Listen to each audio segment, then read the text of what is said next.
Genesis chapter 1. This is from the edition of the Jewish Publication Society 1985 edition. It is a translation of the Leningrad Codex from scratch, begun in 1956. And they worked over 30 years on it.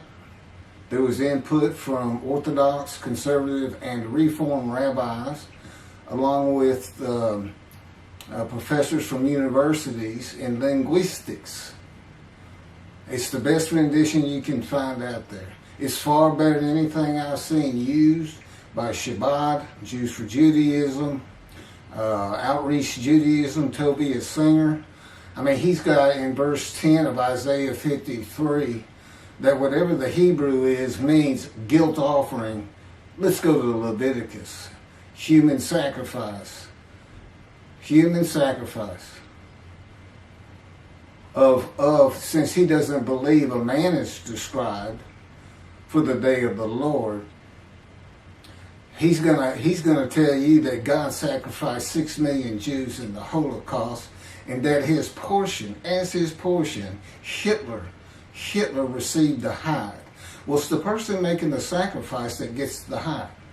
So Tobias Singer believes the Jewish people as the man Israel is described, and yet Hitler's the righteous servant. Yeah, I don't think too much of his translation skills whatsoever. Verse 1.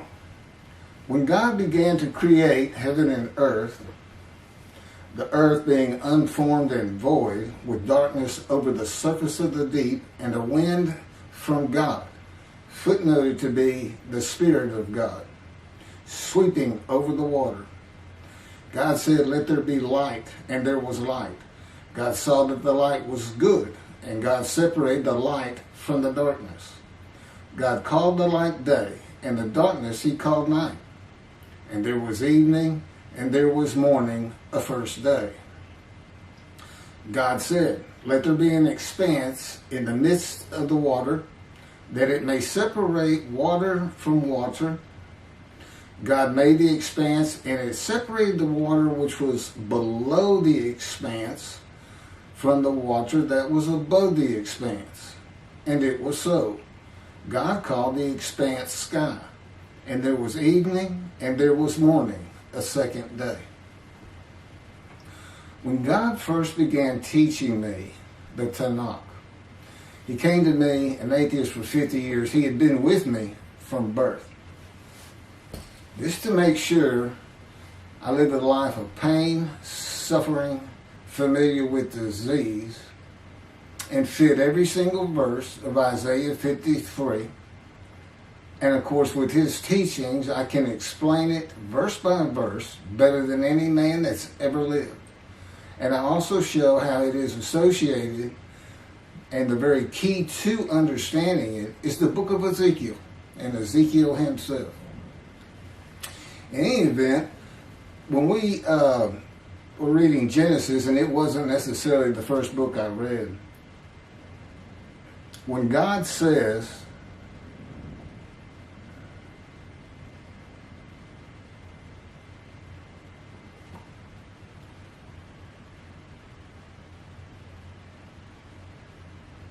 "Let there be light," and there was light, and God separated the light from the darkness.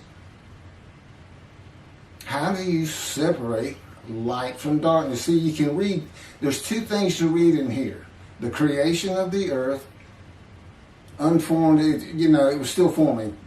Tectonic plates breaking up, continents being formed, and void means void of any life.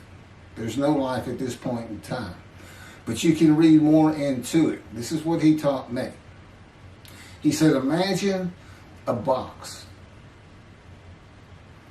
And you take an expanse and you draw a line right through the middle of it. A separation. Above that separation is white light. Below that is nothing but darkness. Now he just separated light from darkness. Because really, you have darkness, then light shines on it. It's not darkness. It's not a separation. So that's what those terms mean. And then he had to put a sun for there to be light on the earth. Okay, that means we're in the darkness. You have the expanse, and then above that, heaven, white light.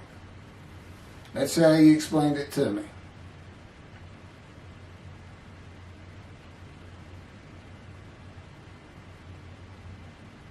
Let there be an expanse in the midst of the water, that it may separate water from water. Again, just like separating the light. In the realm of God, there is an element that can be associated with waters of the earth. Okay, because it says he puts an expanse and there's waters above and waters below. The waters below would be the waters of this earth. The waters above would be waters of heaven, or an element that's very similar to it.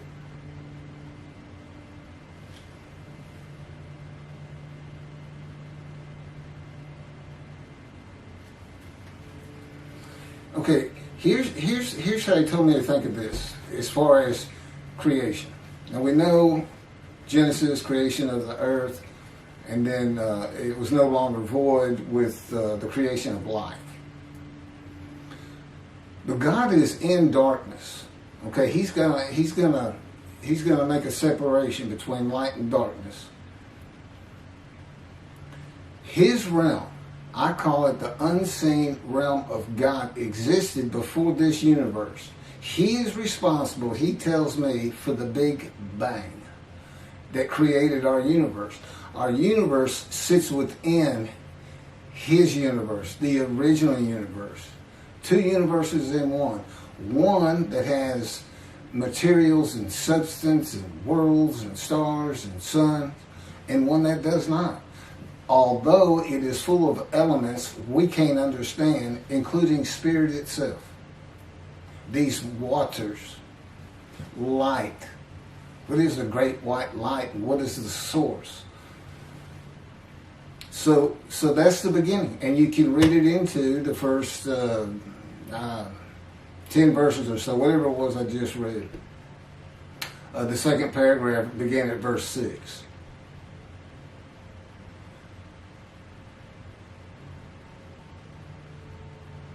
So, I'm getting instructions on what to do, what to talk about next. Okay? Thank you very much.